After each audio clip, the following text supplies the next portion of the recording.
मतलब खांसी। अब देखिए खांसी आता है तो लोगों के तो 7 दिन, 10 दिन, 15 दिन, 1 महीने तक भी चले जाते हैं। अब खांसी एक्चुअली क्या है?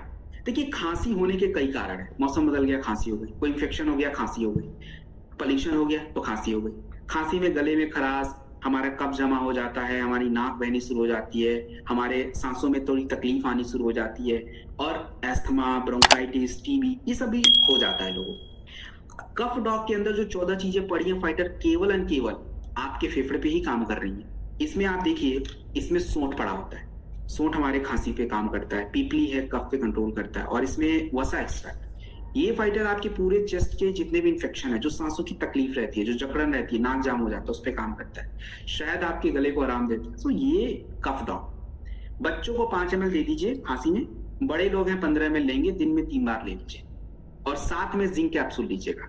और ये भी नहीं कि खांसी या ठंडी चीजें खा रहे हैं, उसको थोड़ा बंद कीजिए कुछ दिन के लिए। और बाकी बुखार वगैरह आता है तो बुखार वाले प्रोडक्टों के साथ ये वाला आराम से चल जाता है। तो ये खांसी का प्रोडक्ट। और दूसरी बात जो है फाइटर, आपका अस्थमा। क्या होता है ये?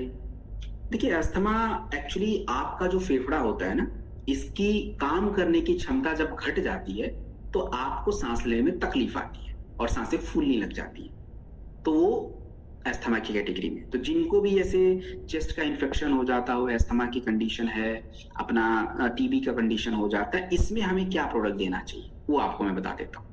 तो इसमें देखिए सबसे पहला प्रोडक्ट चाहिए इम्यूनोडॉक रस। यदि उस व्यक्ति को शुगर नहीं है तो इम्यूनोडॉक रस देना पड़ेगा।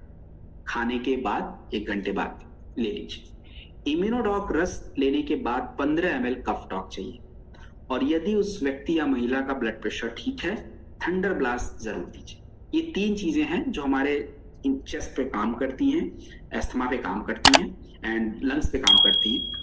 जिंक कैप्सूल एक आप दिन में रात में 1 कैप्सूल खाइए, और तुलसी जो है पानी के साथ पी सकते हैं। सो ये आपका है, थोड़ा सा धूल वगैरह से बचने की कोशिश करनी चाहिए अस्थमा वगैरह के कंडीशन में, तो उसको आप थोड़ा ध्यान से कोशिश करेंगे।